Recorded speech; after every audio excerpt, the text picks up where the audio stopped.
Hello student, इस video lecture में बात करेंगे जनरल एग्रीकल्चर के बारे में। ठीक है ना। ठीक है, कुछ बिंदुओं पर बात करेंगे। ठीक है, इसमें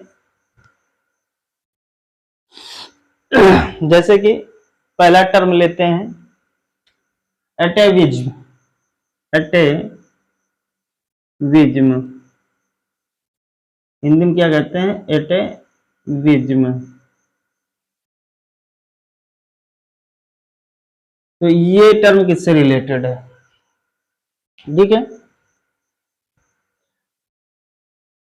तो एटेविज्म जो है आपका एनिमल हस्बेंड्री से रिलेटेड है। किससे है? पशुओं से रिलेटेड है। किससे है? पशुओं से रिलेटेड है। किससे रिलेटेड है? पशुओं से रिलेटेड टर्म है। ठीक है, एनिमल हस्बेंड्री का टर्म है। सबसे पहली बात तो ये जानिए, एटेविज्म किस सब्जेक्ट से रिलेटेड है, किस ब्रांच से रिलेटेड है? तो ये जो है एनिमल हस्बेंड्री से रिलेटेड है। क्या होता है एटेविज्म? ठीक है ना। तो एटेविज्म का मतलब होता है गुणों की पुनरावृत्ति। क्या? गुणों की पुनरावृत्ति। क्या होता है? पुनरावृत्ति, यानी कि रिपीट द टेरिट। टेरिट मतलब गुण होता है। ठीक है ना, यानी कि गुणों को दोहराना, रिपीटेड ऑफ टेरिट या रिपीट द टेरिट। ठीक है ना, गुणों को दोहराना। अच्छा, एनिमल हस्बेंड्री से रिलेटेड है, लेकिन गुणों को दोहराना है, बात इस पे करना है। जैसे एटेविज्म का मतलब यही होता है, गुणों की पुनरावृत्ति करना। तो देखते हैं, बात करते हैं क्या होता है पशुओं में। कभी कभी अकस्मात कोई परिवर्तन या कोई ऐसा लक्षण विकसित हो जाता है, या कोई ऐसा परिवर्तन होता है, या ऐसा लक्षण विकसित होता है, ठीक है ना, जो कि वर्तमान स्थिति का ना होकर वो पूर्व निम्न जातीय होता है। समझ रहे हैं? यानी मतलब वर्तमान का लक्षण ना होकर पूर्व जातियों से संबंध रखता है। ठीक है ना, जो कि किसी जीव पर उभर आता है। क्या मतलब? कहने का मतलब यह है कि पशुओं पर अचानक कोई लक्षण, ठीक है ना, अकस्मात कोई लक्षण दिखाई देता है। ठीक है ना, यह विकसित हो जाता है। बात समझ रहे हैं? कहने का मतलब लिख लीजिए, पशुओं में अकस्मात कोई लक्षण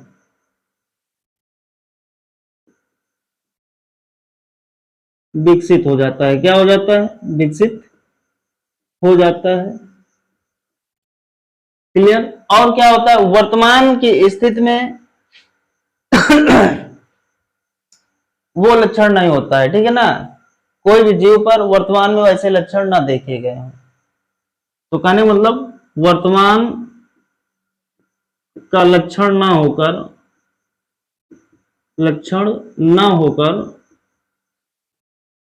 पूर्व जातीय गुण होता है। गुण, या गुण क्या कह सकते हैं, जातीय लक्षण होता है, जो कि किसी जीव पर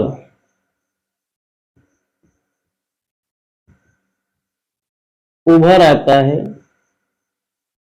क्या कहलाता है?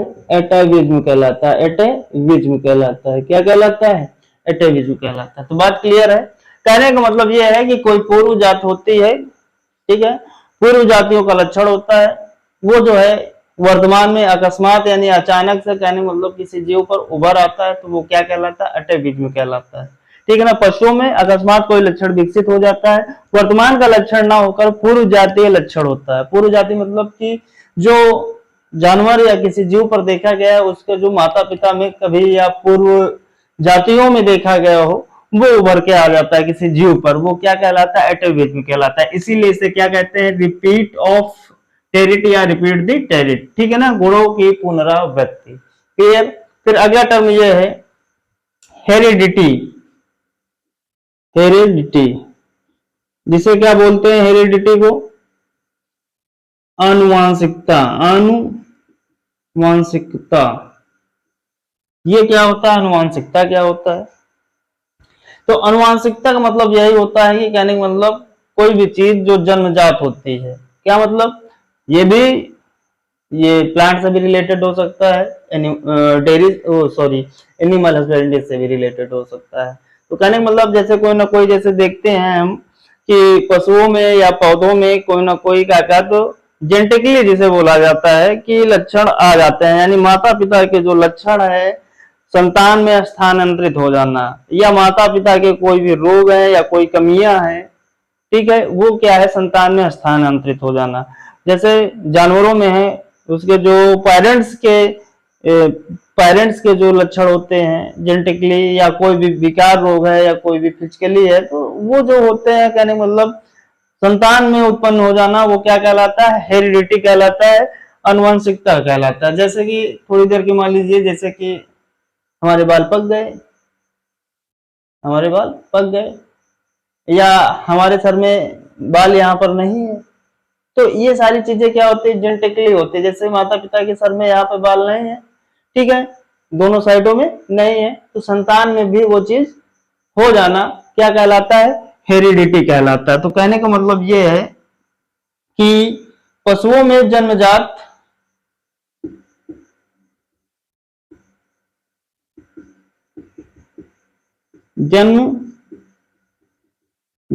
कमियों, पशुओं में जन्मजात कमियों का कारण, ठीक है ना, का कारण ये क्या कहलाता है, हेरिडिटी कहलाता है। कहने मतलब जो पेरेंट्स के लक्षण है, ठीक है ना, जीनोटाइप है, वो जो है संतान में आ जाना ही क्या कहलाता है, हेरिडिटी कहलाता है। क्लियर। फिर उसके बाद हम बात करते हैं मिल्क फीवर। क्या है मिल्क फीवर, क्या है, इनमें होता है मिल्क फीवर।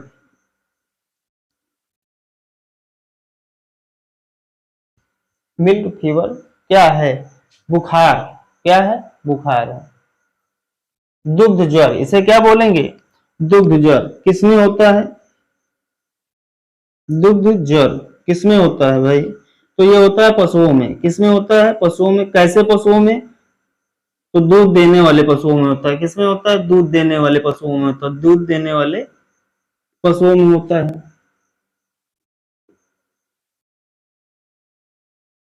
ठीक है।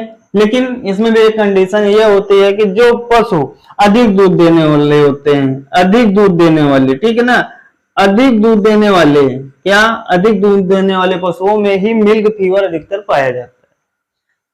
बात समझ में आ रही है। अच्छा, अब बात कर लें किसकी कमी से होता है, क्या कारण होता है, तो ड्यू टू किसके कारण होता है, कैल्शियम, ड्यू टू कैल्शियम। किसके कारण होता है, कैल्शियम के कारण होता है। क्लियर बात, इतनी बात समझ में आ रही है। तो जब ये कैल्शियम के कारण होता है, क्या होता है इसमें, जो अधिक दूध देने वाले पशु होते हैं, ठीक है ना, उनमें ही दुग्ध फीवर होता है, दुग्ध ज्वर होता है।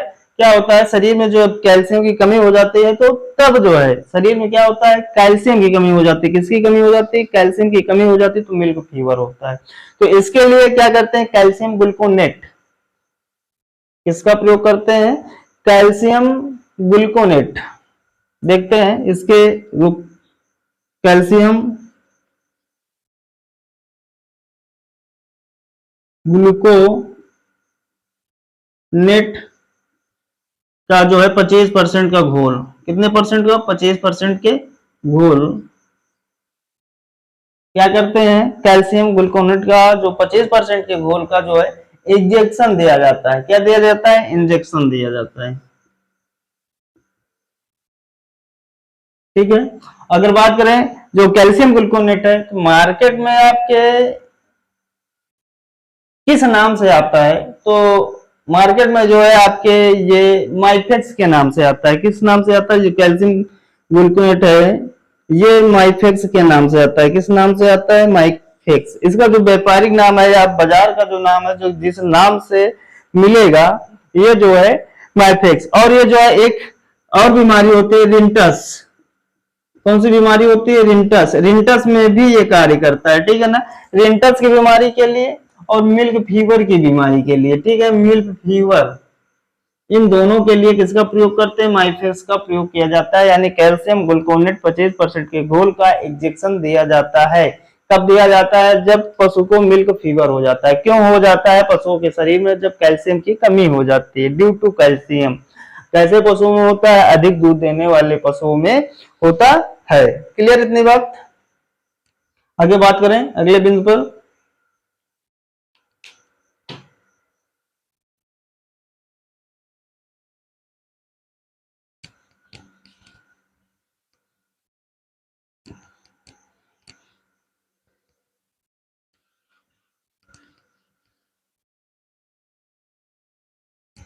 अगले बिंदु पर बात करेंगे हम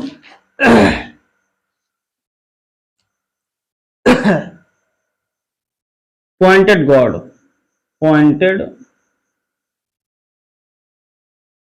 पॉइंटेड गॉड क्या होता है? ये पॉइंटेड गॉड कितने लोग जानते हैं? जितने लोग देख रहे हैं, अगर समझ में आ रहा है तो पहले शेयर करें और सब्सक्राइब करें, ठीक है? फिर उसके बाद इसको बताते हैं। चलिए बताइए इसका साइंटिफिक नेम क्या होता है, सोचिए क्या होता है, ठीक है? तो पॉइंटेड गार्ड को क्या बोलते हैं? परवल। हिंदी में क्या बोलते हैं? परवल। इतने समय सीजन है, आ रहा है मार्केट में। किस कुल का है? तो कुसमांडा कुल का है। कुसमांडा कुल का मतलब फैमिली, कद्दू वर्गीय फैमिली से। किस फैमिली से? कद्दू वर्गीय फैमिली से। क्लियर बात? अगर बात की जाए कि इसका ओरिजिन प्लेस कहाँ है, कहाँ इसका उत्पत्ति स्थल है, तो भारत है। भारत क्या है? इसका उत्पत्ति स्थल है। क्लियर बात? तो बात हमें इसमें यह करना है, जो मेन बात है, जो पूछा जा सकता है कि जो पॉइंटेड गॉड होता है, इसमें प्रोपोगेशन किस माध्यम से करते हैं? प्रोपोगेशन, यानी प्रोपोगेशन मतलब प्रवर्धन। तो इसमें वाइन कटिंग के द्वारा किया जाता है। Wine cutting. वाइन कटिंग का मतलब समझ रहे हैं क्या होता है? इसका मतलब लता कलम के द्वारा, लता कलम के द्वारा इसमें प्रवर्धन किया जाता है। अगर हमको 1 हेक्टेयर भूमि में अगर हमें परवल लगाना है, ठीक है ना, तो कितनी कटिंग की आवश्यकता होगी? तो 2000 से 2500 यानी कटिंग की जरूरत होगी। 2000 से 2500 कटिंग की जरूरत होगी, ठीक है? साइंटिफिक नेम सोचा क्या होता है इसका? तो साइंटिफिक नेम बताइए क्या होता है इसका? पॉइंटेड गॉड का। तो पॉइंटेड गॉड का होता है ट्राइकोसिंथस डायोका। ट्राइकोसिंथस डायोका।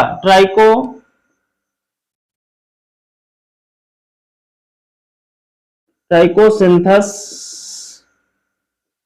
डायोका क्या होता है इसका साइंटिफिक नेम? ट्राइकोसिंथस डायोका, ये इसका क्या है? साइंटिफिक नेम है, बॉटनिकल नेम जिसे बोलते हैं आप, ठीक है? ट्राइकोसिंथस सेंथस, ठीक है? डायोका होता है, ठीक है? फैमिली कौन सी है? कुसमांडा कुल से, कद्दू वर्गीय है। और इसको पॉइंटेड गॉड को बोलते क्या है? परवल, ठीक है? प्रोपोगेशन किस माध्यम से होता है? वाइन कटिंग, ठीक है? लता कलम से बोलते हैं। कितने कलम की जरूरत होगी अगर हमें पर हेक्टेयर, क्या पर हेक्टेयर, ठीक है? 1 हेक्टेयर में अगर हमें इसकी प्लांटेशन करना है तो 2000 से 2500, ठीक है? 2000 से 2500 कटिंग की जरूरत होती है। ओरिजिन प्लेस इसका क्या है? भारत है। क्लियर इतनी बात? फिर आगे हम बात करते हैं इसमें। अगला बिंदु है, अगला टर्म है जिस पर हमें बात करनी है, रीपर। रीपर कैसा यंत्र है? ये रीपर एक तरह क्या है? यंत्र है। इससे क्या किया जाता है भैया? रीपर। रीपर क्या करने का यंत्र है? एग्रीकल्चर में इसका क्या यानी क्या मतलब है? तो ये जो है रीपर जो है एक तरह से फसल की कटाई का यंत्र होता है। क्या है का? फसल की कटाई का यंत्र होता है। फसल की कटाई। अच्छा, अब ये तो आप जान लिए रीपर काय को होता है? फसल की कटाई के लिए होता है। फसल की कटाई के लिए और कौन कौन से यंत्र प्रयोग किए जाते हैं? जैसे हो गया आपका हंसिया। किया जाता है कि नहीं किया जाता है? हंसिया का प्रयोग करते हैं कि नहीं करते हैं? हंसिया हो गया, दराती हो गया, है यंत्र की नहीं? हंसिया, दराती और मोवर, ये सब क्या है? यंत्र है। किसके यंत्र है? कटाई के। अगर यहीं पर पूछने की मड़ाई के यंत्र, किसके? मड़ाई के यंत्र कौन कौन से हैं? मड़ाई के यंत्र, ठीक है? तो मड़ाई के यंत्र कौन कौन से हैं? जैसे आपका हो गया आल पैड थ्रेसर। आल पैड थ्रेसर, कौन सा हो गया, ऑल पैड थ्रेसर हो गया, और पावर थ्रेसर हो गया, पावर थ्रेसर। ये काहे के यंत्र हैं ये दोनों, पावर थ्रेसर और ऑल पैड थ्रेसर, ये दोनों जो है मड़ाई के यंत्र हैं। ऑल पैड थ्रेसर और पावर थ्रेसर ये दोनों किसके यंत्र हैं, आपके मड़ाई के यंत्र हैं। फिर उसके बाद अगर इसे पूछ लिया जाए बुआई के यंत्र कौन कौन से हैं, बुआई, बुआई किन यंत्रों द्वारा किया जाता है, लगभग लगभग लोगों को पता होगा। तो बुआई यंत्र कौन कौन से हैं, बुआई करने वाले यंत्र कौन कौन से हैं, तो एक हो गया डिबलर, तो सब लोग जानते होंगे डिबलर। दूसरा बताइए कौन सा है, सीड ड्रिल, सीड ड्रिल नहीं जानते, इसके द्वारा भी तो किया जाता है सीड ड्रिल। और बताइए, सीड ड्रिल हो गया, और कौन कौन से यंत्र हैं जिनके द्वारा जो है बुआई की जाती है, प्लांटर,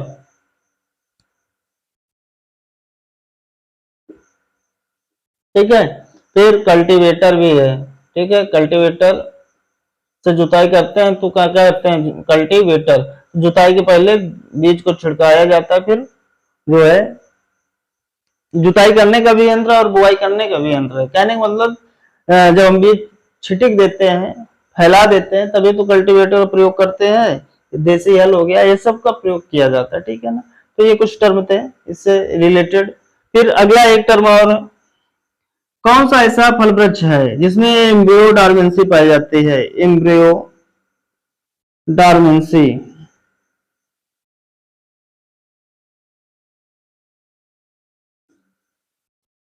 किस फल वृक्ष में पाया जाता है, किस फल वृक्ष में पाया जाता है, बताओ भैया।